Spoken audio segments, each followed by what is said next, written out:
오늘은 11월 마지막 주 주일이고, 교회력으로 말하면 이제 마지막 주일이 오늘입니다.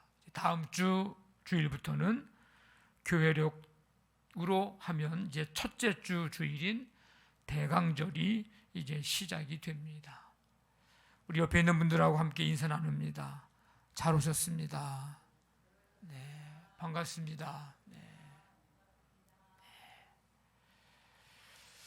우리는 지지난주부터 이제 마태복음 25장에 나오는 이제 비유를 통해서 그리스도의 다시 오심을 기다리는 사람들은 어떻게 살아가야 하는가에 대한 물음에 어떻게 말씀하고 계신지 우리가 살펴보고 있습니다.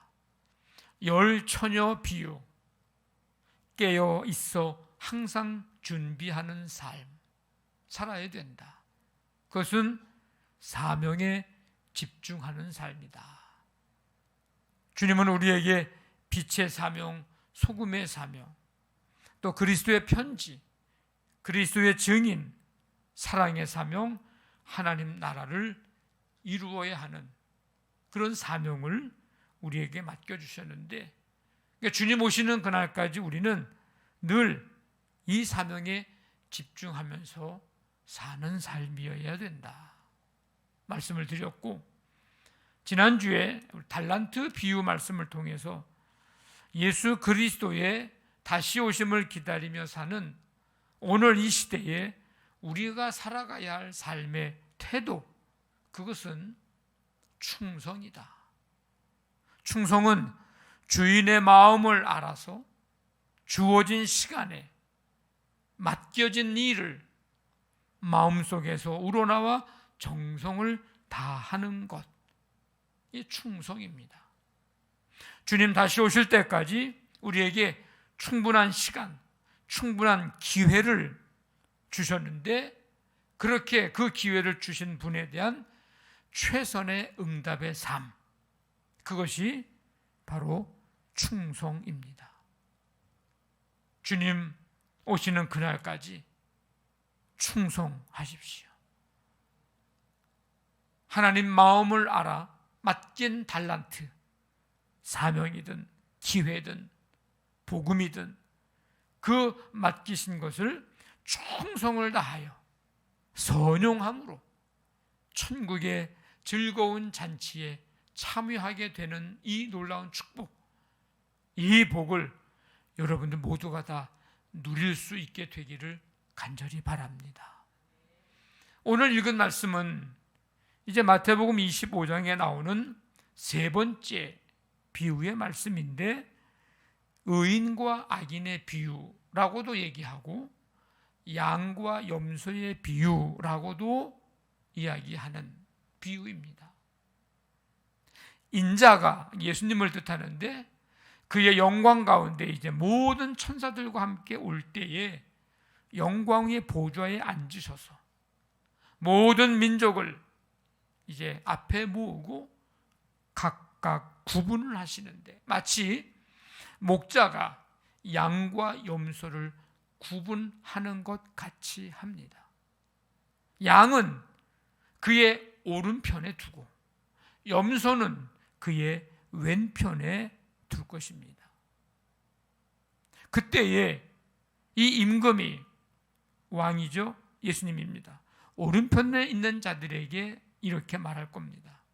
내 아버지께서 이제 복을 받을 자들이요, 나와 창세로부터 너희를 위하여 예비된 나라를 상속받으라.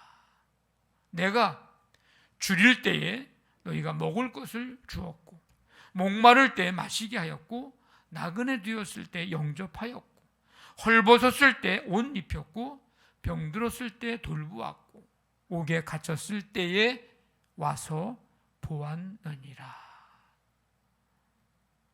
이 왕의 말을 들은 오른편에 있는 자들이 이제 왕께 되묻습니다.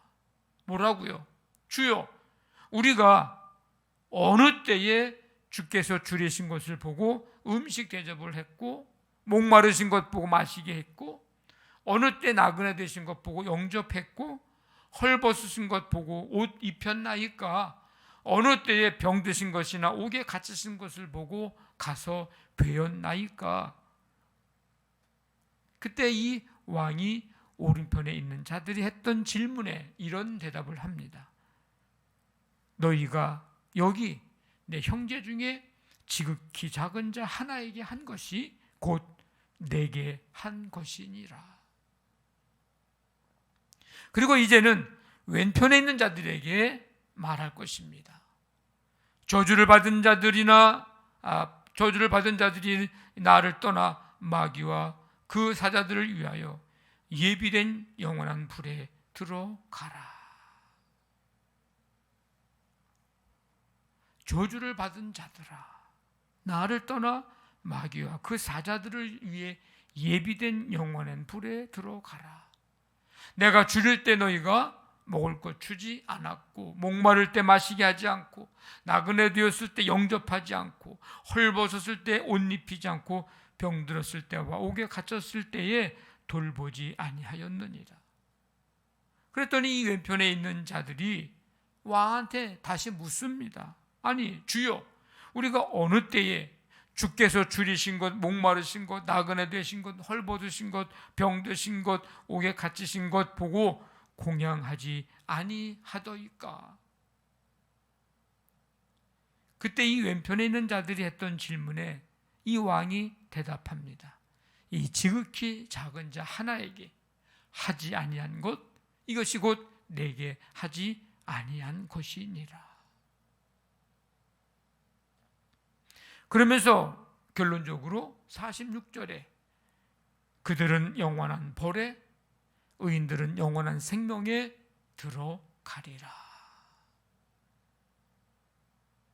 열처녀 비유를 통해서 주님 다시 오시는 그날까지 깨어 있어야 함을 말씀해 주셨고,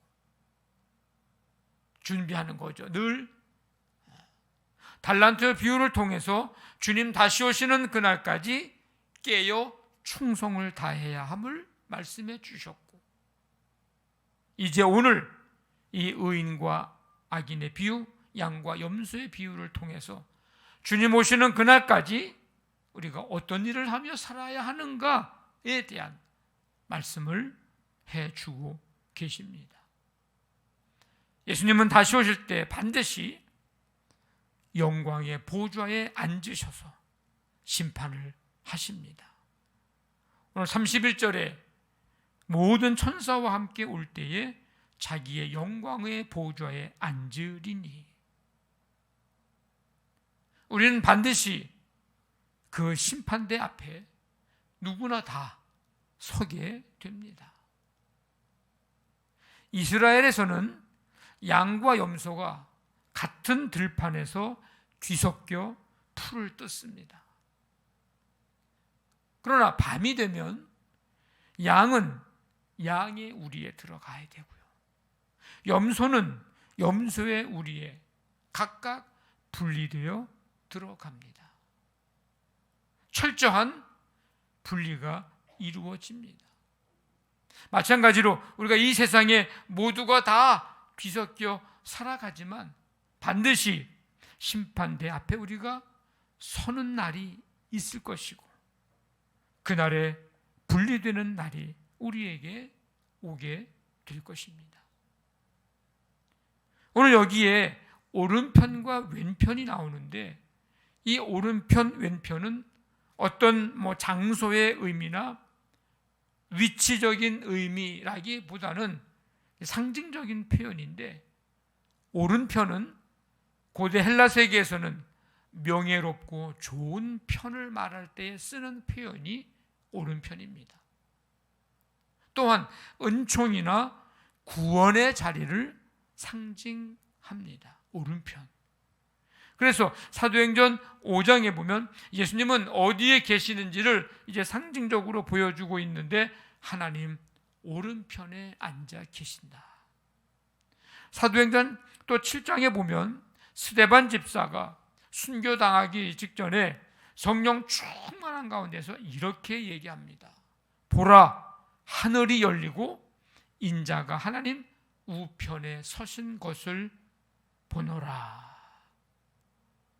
하나님 우편에 예수님이 서 계신 것을 본다고 얘기합니다. 즉 예수님이 과거에 가지셨던 자신의 영광, 권세, 명예를 회복했다고 하는 그런 상징적인 의미입니다. 종합해 보면 양을 재판장의 오른편에 서게 한다고 하는 것은 의인들을 예수님이 가지는 영예로운 자리 혹은 구원과 은총의 자리에 서게 한다는 것을 의미하는 것입니다. 왼편에 서게 한다고 하는 것은 그 반대에 처하게 됨을 의미하는 것이겠죠. 그래서 이 시간 살펴보려고 하는 것은 창세로부터 예비된 나라를 상속받은 의인들의 그 모습을 통해서 우리가 주님 다시 오시는 그날까지 어떻게 살아야 하는가에 대한 말씀입니다.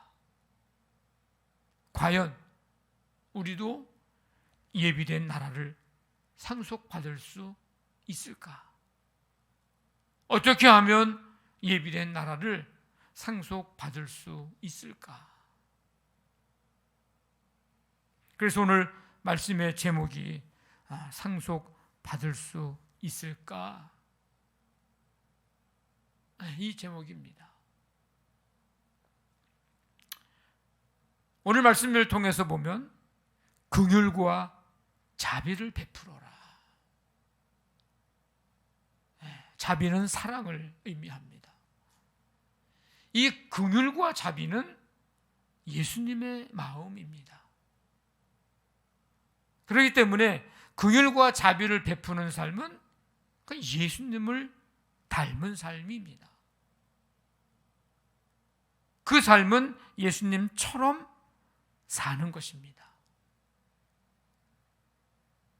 우리가 말씀에서 발견하게 되는 놀라운 사실은 예수님의 긍휼과 자비, 이것은 예수님의 모든 행함의 동기요 근원입니다. 육신의 몸을 입고 이 땅에 오셨다.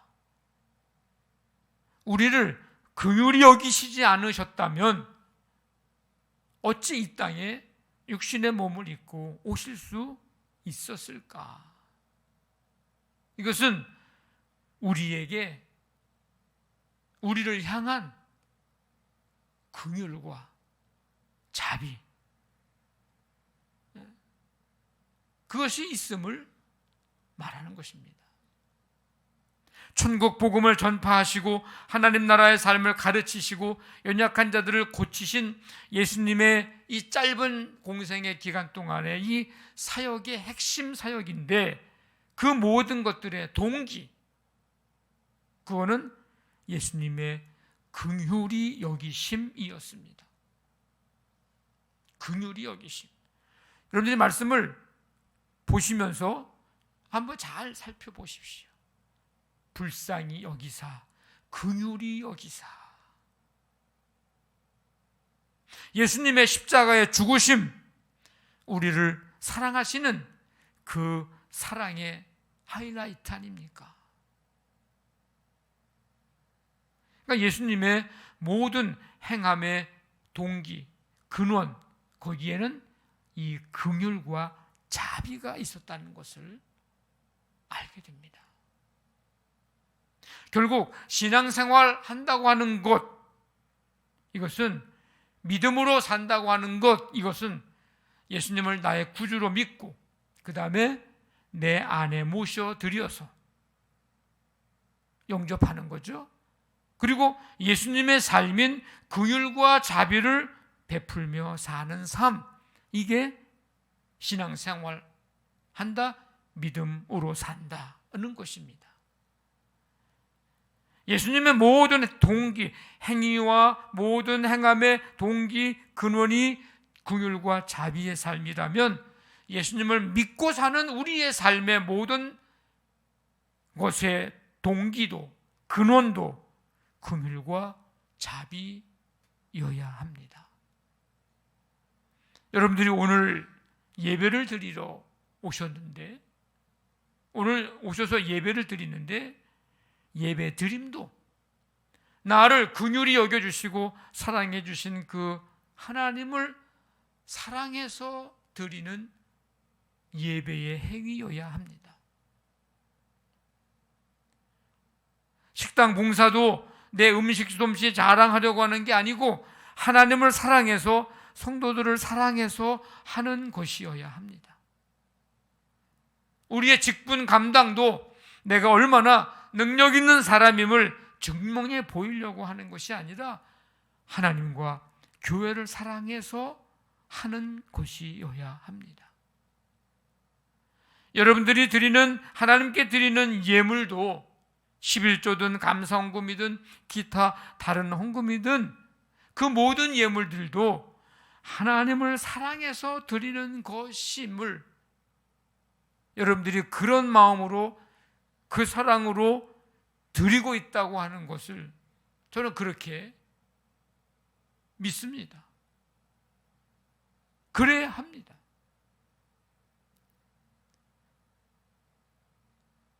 하나님을 사랑하는 마음으로, 하나님을 사랑하는 그 마음을 담아서 우리가 드리는 것, 이게 하나님께 드리는 예물입니다. 여러분, 긍휼히 여기는 자는 긍휼히 여김을 받습니다. 긍휼을 행하지 아니하는 자에게는 긍휼 없는 심판이 있습니다. 구원이 사람의 행위에 달려있는 것은 아니지만 우리 안에 긍휼과 자비가 없고 용서가 없고, 그래서 기쁨과 평화가 없고 우리의 삶을 두려움과 불안이 마음을 지배하고 있다면 우리는 그리스도를 믿는다고 하지만 제대로 믿는 것이 아니고 그리스도의 영을 따라 사는 것이 아닙니다. 그러니까 우리가 입어야 할 옷은 명품 브랜드 옷이 아닙니다. 우리가 입어야 할 옷은 화려한 옷이 아닙니다. 우리가 입어야 할 옷은 예수 그리스도의 옷입니다.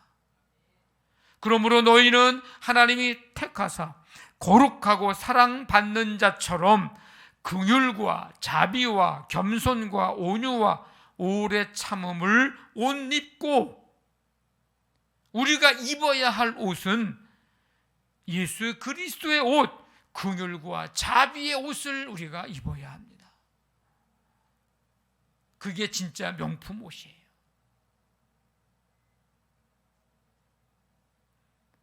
긍휼과 자비를 베풀어라.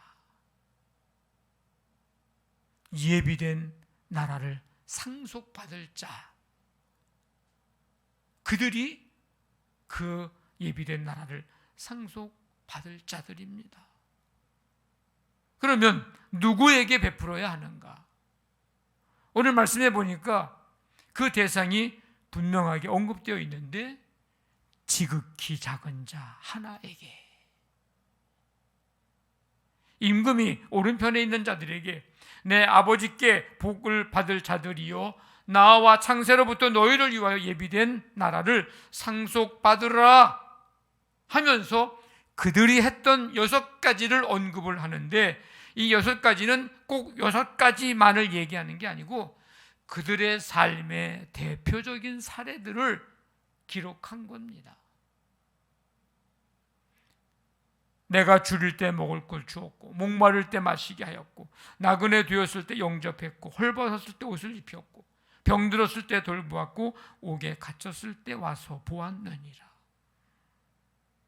그때에 임금의 말을 듣고 있었던 이 오른편에 있는 사람들이 하는 말, 한번 여러분 보십시오. 37절에서 39절에 있는 말씀인데, 주여 우리가 어느 때에 이런 일을 했나이까, 이렇게 얘기를 합니다.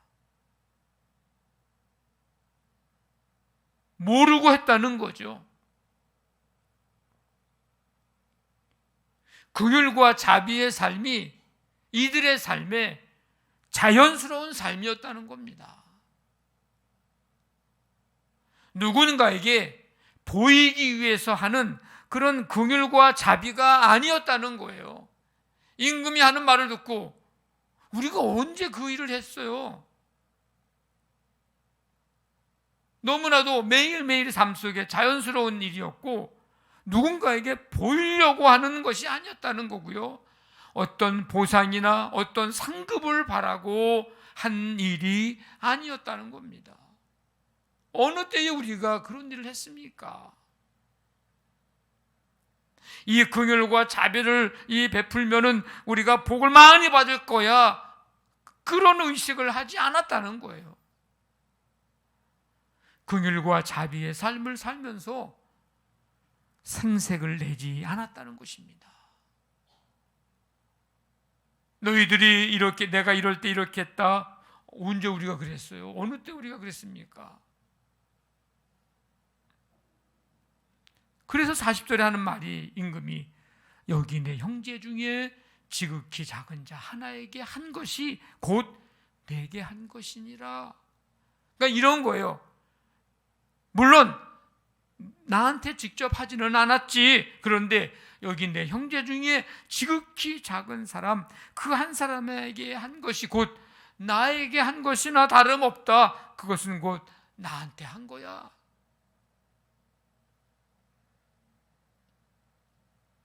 놀라운 것은요, 왼편에 있는 사람들의 말입니다.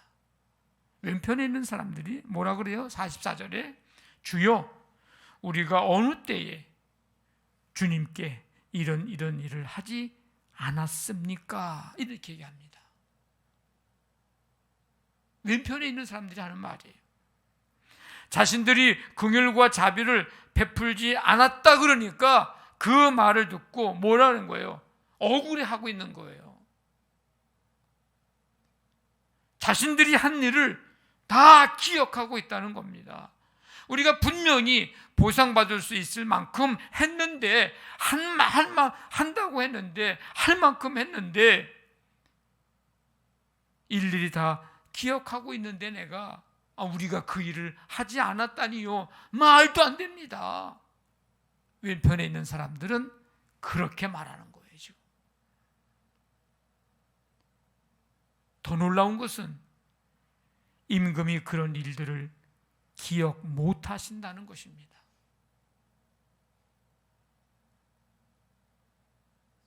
자, 보세요. 오른편에 있는 자들은 자신이 언제 어떻게 누구에게 뭘 했는지 잘 몰라요. 임금이 말해줘도 몰라. 근데 임금은 다 기억하고 있어요. 근데 왼편에 있는 자들은 자신들이 언제 어떻게 누구에게 뭘 했는지 다 기억하고 있는데 누구는 몰라요 지금? 임금은 몰라. 여러분, 아이러니하지 않습니까?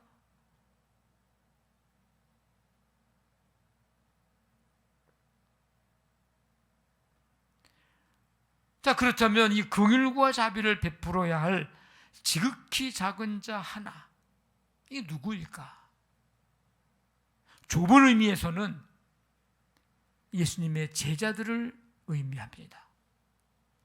예수님이 하셨던 사역을 이제 이어받아서 감당해야 할 제자들의 삶, 고난을 동반할 거예요.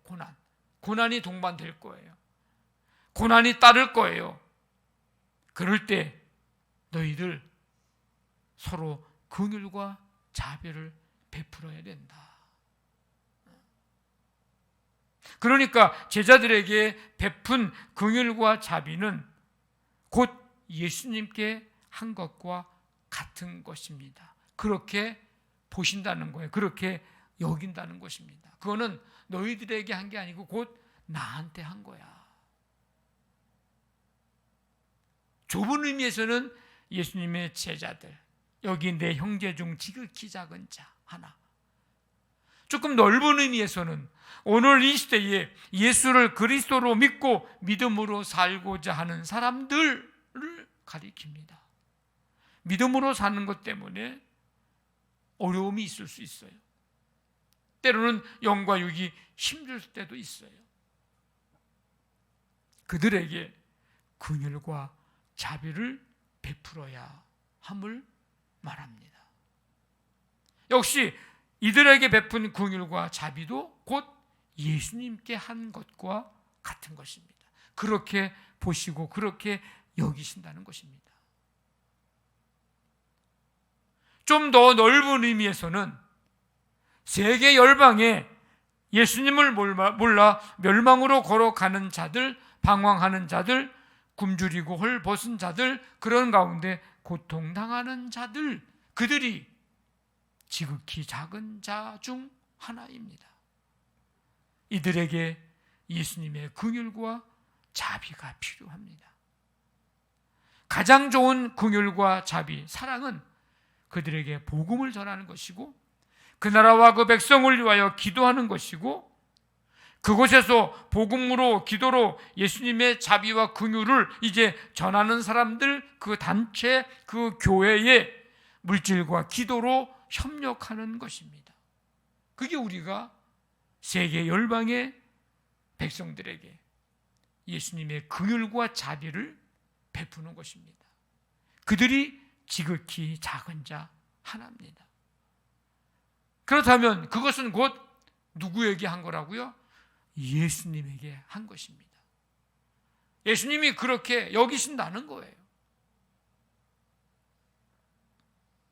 예수님께서 영생을 얻는 문제에 대해서 질문했던 율법 교사에게 하나님 사랑과 이웃 사랑을 말씀하셨는데 누가 내 이웃인지를 묻는 그 율법 교사에게 선한 사마리아인의 비유를 말씀해 주셨습니다.